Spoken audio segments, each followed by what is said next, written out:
tema firman Tuhan mengangkat dari jurang paling berbahaya. Mengangkat dari jurang paling berbahaya. Tugas utama dari seorang hamba Tuhan memindahkan orang-orang yang sementara antri di api neraka pindah di sorga. Dan tugas yang kedua adalah memindahkan orang-orang Kristen yang hidup di bawah terkutuk, dipindahkan kepada segala berkat, segala kelimpahan. Itulah dua tugas pokok dari hamba Tuhan. Yang pertama memindahkan dari api neraka, pindah di sebelah kanan yaitu surga yang kekal. Dan yang kedua, dari jurang terkutuk. Jurang terkutuk ini kita akan lihat ada di dalam Alkitab. Matius pasal yang ke-25 ayat yang ke-41.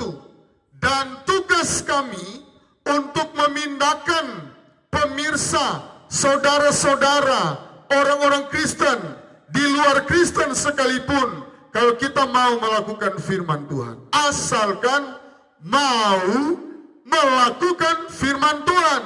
Matius 25 ayat yang ke-41.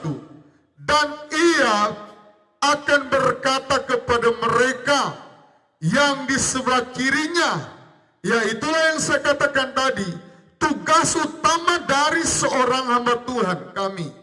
Tugas utama, saudara meminta atau tidak minta, itu sudah keharusan bagi kami. Jadi, dan ia akan berkata kepada mereka yang di sebelah kirinya, "Enyala dari hadapanku, hai orang-orang terkutuk, enyala ke dalam api yang kekal yang telah sedia untuk iblis dan malaikat-malaikatnya."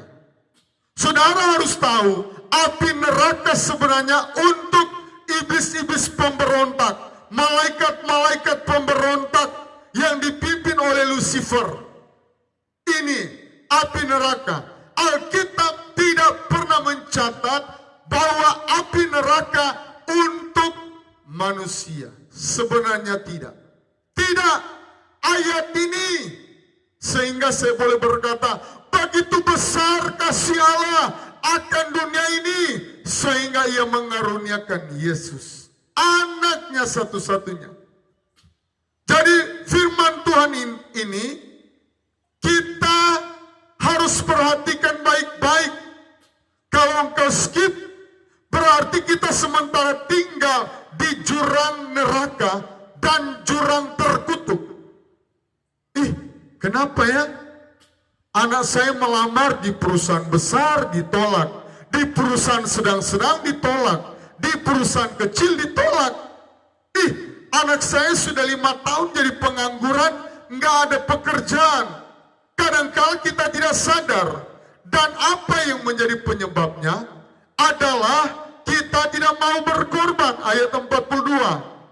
Sebab ketika aku haus, ketika aku lapar, kamu tidak memberi aku makan. Ketika aku haus, kamu tidak memberi aku minum. Ketika aku orang asing, ketika aku telanjang. Dua hal ini yang selalu dihindari oleh orang Kristen. Yang pertama berkorban. Yang kedua berbuat baik. Orang Kristen kadang-kala banyak kali, dan di sini kita berkata banyak orang. Ayat 41, kepada mereka, banyak hai kamu orang-orang terkutuk. Jadi ada banyak orang Kristen yang hidup di dalam jurang terkutuk. Sehingga tema firman Tuhan ini mengangkat saudara. Tugas saya, saudara meminta atau tidak, sudah keharusan, sudah kewajiban. Harus kami pindahkan. Selama ada menikah tidak pernah ada anak. Kenapa? Sudah pernah mengecewakan pendeta. Ada satu keluarga yang kami lihat, dapat anak cuma berapa minggu meninggal, cuma berapa bulan Tidak sampai setengah tahun meninggal. Oh, kami pelajari. Oh, sudah pernah menyakiti hamba Tuhan, gembala. Nah, mari jangan pernah menyakiti gembala, pendeta, dan ada kerelaan untuk berkorban. Saudara, Allah tidak minta harus 500.000. Tidak. Yang ada padamu. Tenaga pun Allah mau. Tidak harus uang. Doa pun. Ada yang berasumsi, oh nanti lagi uang. Tidak. Tenagamu mau kerja bakti. Doamu tengah malam. Doakan pelayanan di mana engkau bergereja. Doakan penginjilan di mana-mana. Doakan penginjilan di pedalaman Papua. Yang terjadi konflik sampai hari ini pemerintah pusat tidak mampu. Itulah tugas kita, mendoakan. Mari kita jangan hitung-hitung dalam hal berkorban. Berkorban selalu saya tekankan tidak harus uang. Doa kita, tenaga kita. Mari kita jangan buat perhitungan dengan Tuhan, perhitungan dengan gereja, perhitungan dengan pekerjaan Tuhan, sehingga Tuhan akan memberkati kita dengan berkat-berkat yang melimpah. Mari buang segala pelit, pikiran pelit. Dan saya berulang-ulang katakan, tidak harus uang.